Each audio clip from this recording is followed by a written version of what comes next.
Eu queria partilhar convosco uma minha angústia. Quando a gente olha para os vários copos que se susseguem no mundo e que agora começam até a citar Moçambique, sobretudo de Glasgow, como sendo um dos poluidores por causa do gás no norte de Moçambique, o que as copas nos dizem é o perigo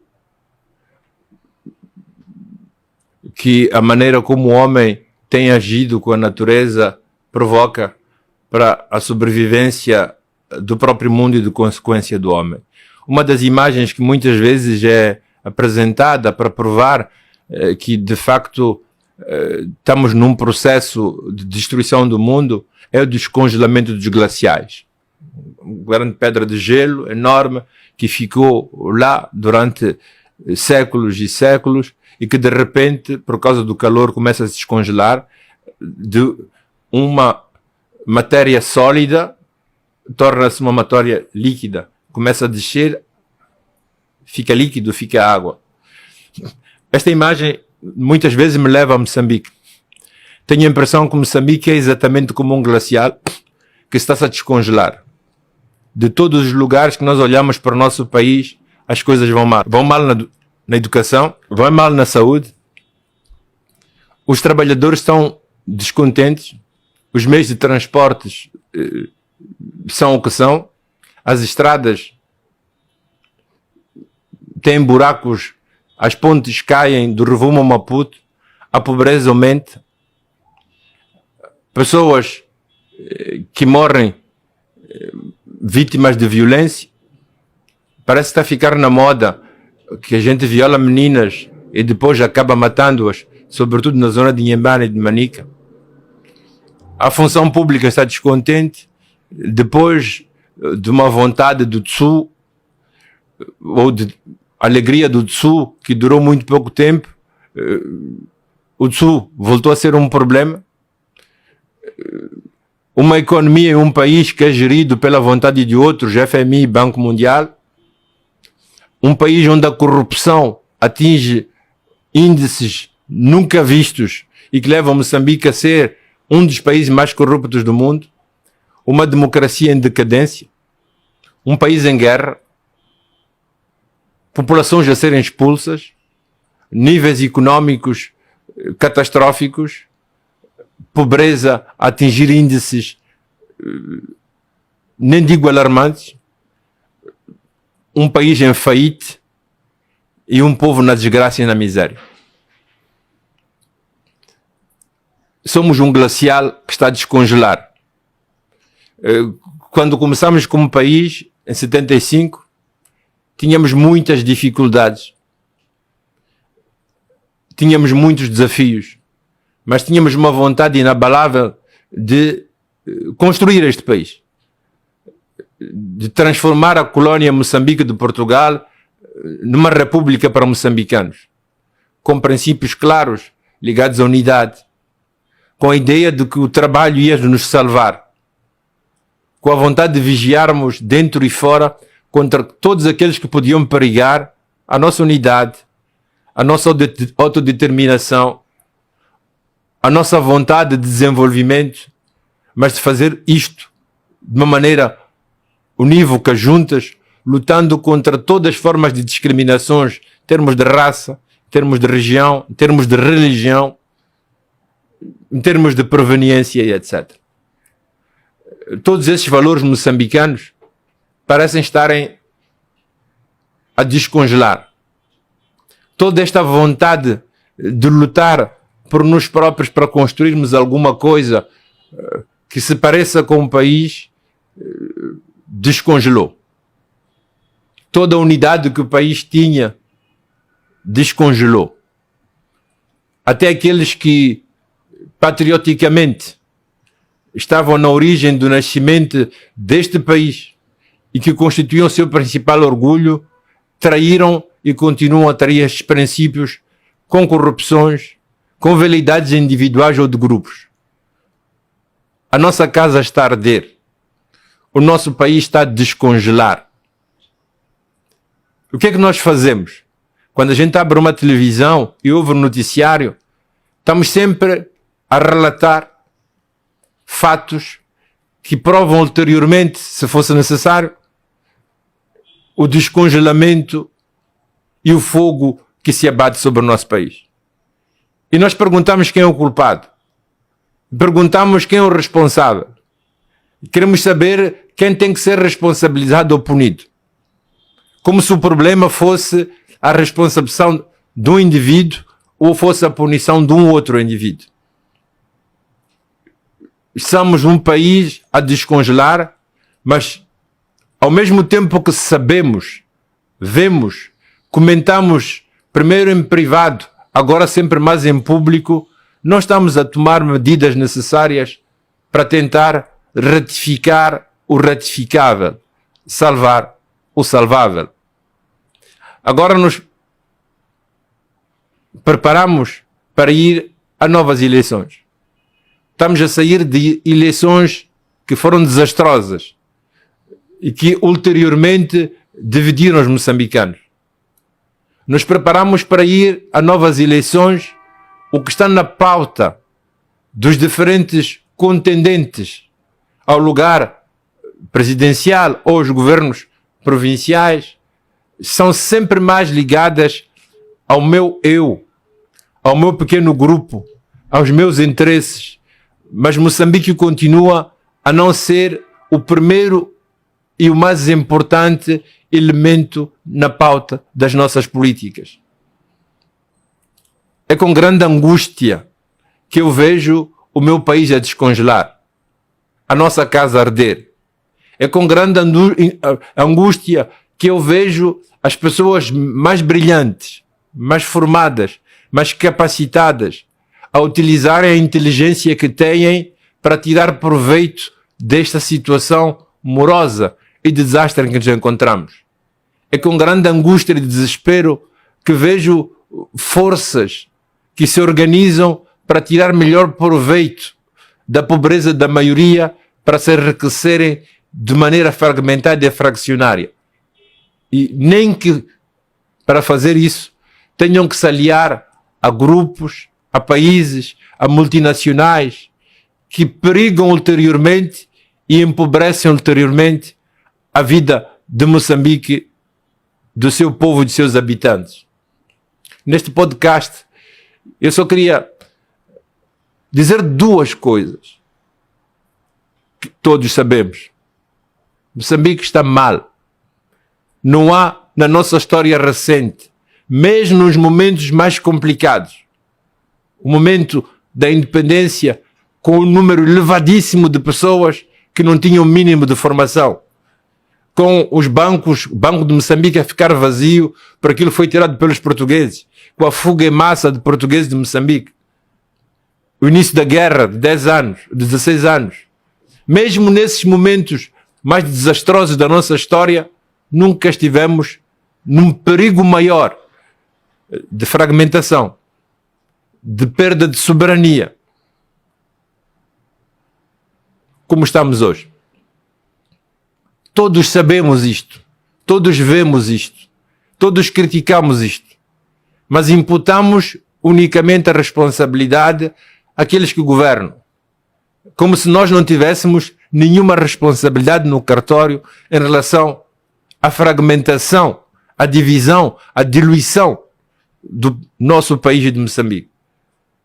Estas eleições que se aproximam, no interior da RENAM, no interior da Frelimo, no interior do MDM, no interior da Nova Democracia, o apelo que posso fazer é que hajam sussultos de nacionalismo, de patriotismo, de pessoas que aceitem subordinar os interesses individuais, de grupos, de regiões, de crenças, a uma razão maior, a razão da moçambicanidade.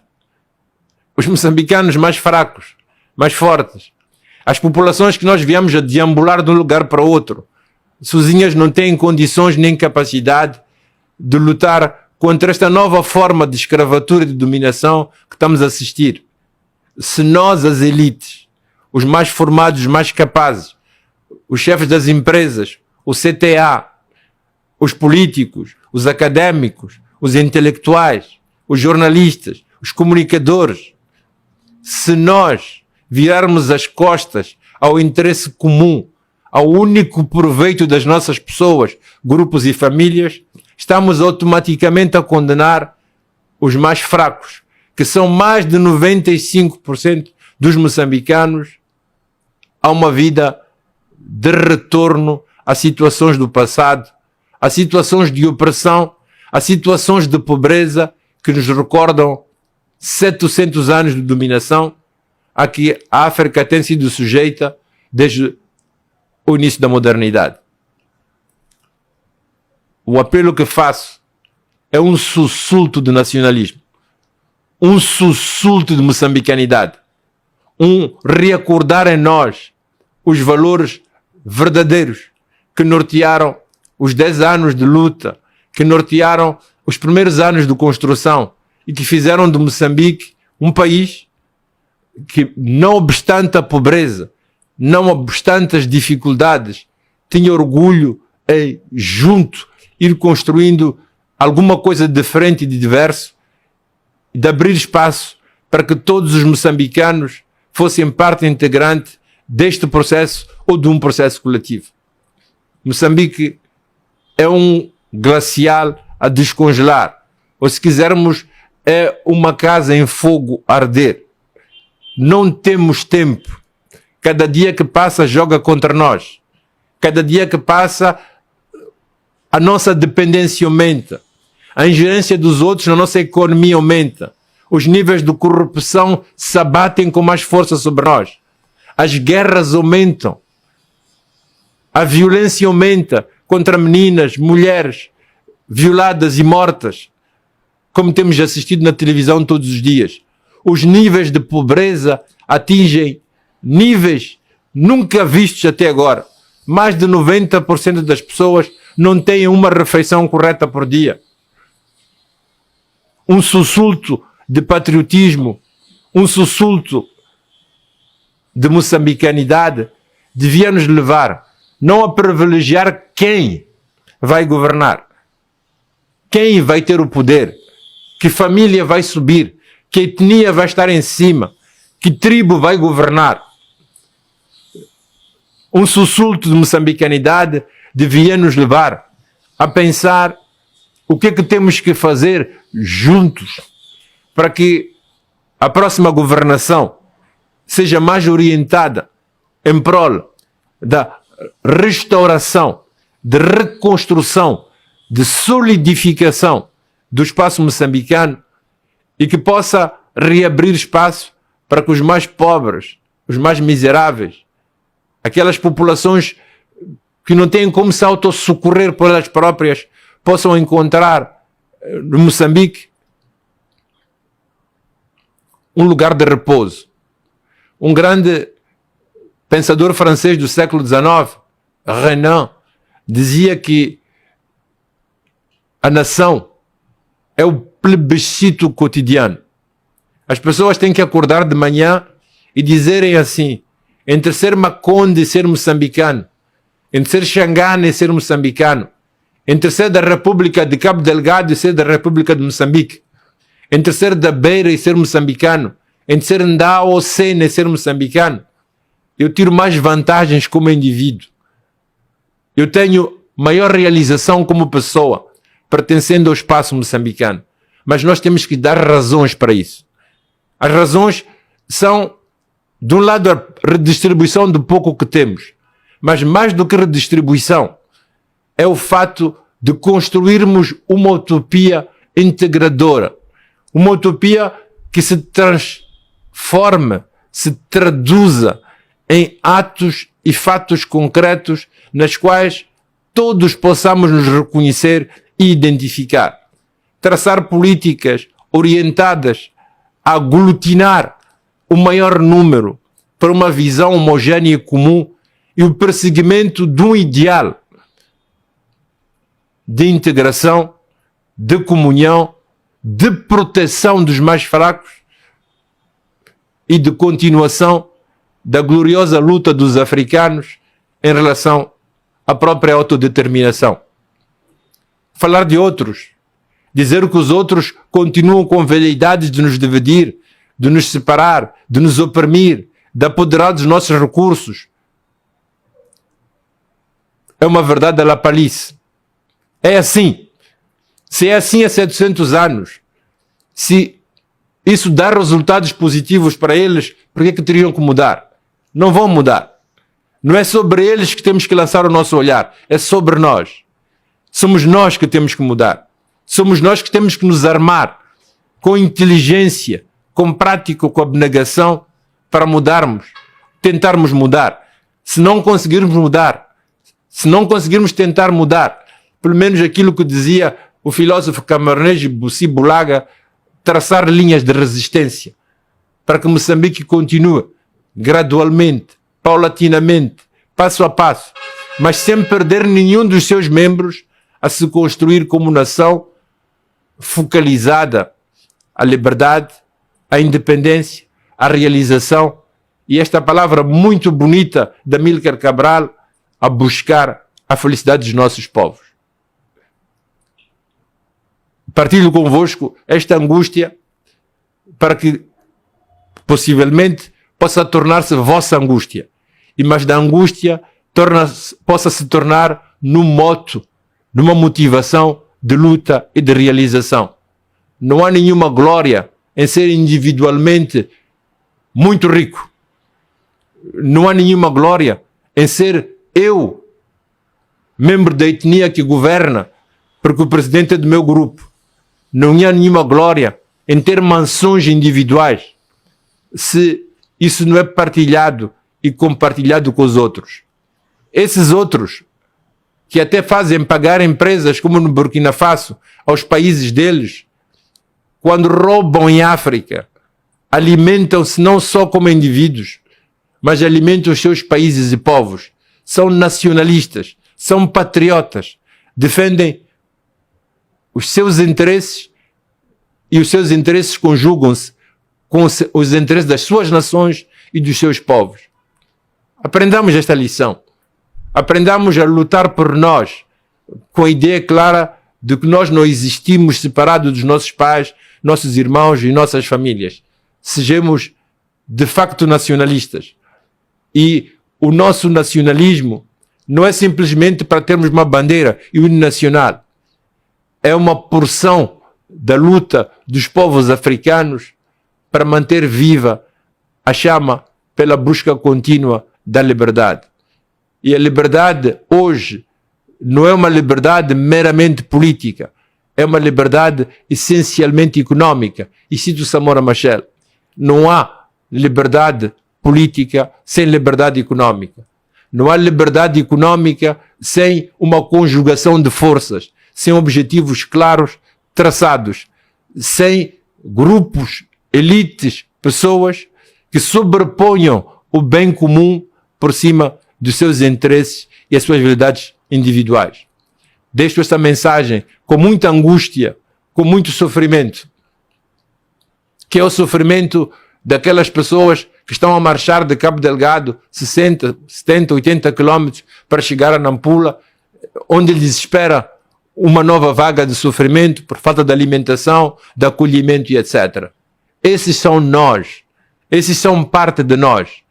Se nós esquecermos que esses moçambicanos que sofrem são uma parte integrante de nós e nós deles, então perdemos de vista o que é essencial, o que está na gênese da construção da moçambicanidade e que pode permitir que Moçambique continue em frente. Obrigado a todos, espero que façam vossas estas angústias e que juntos possamos transformar as angústias numa vontade ulterior de luta abnegada pela preservação do bem mais importante que temos, que são as nossas liberdades e as nossas vidas. Obrigado a todos.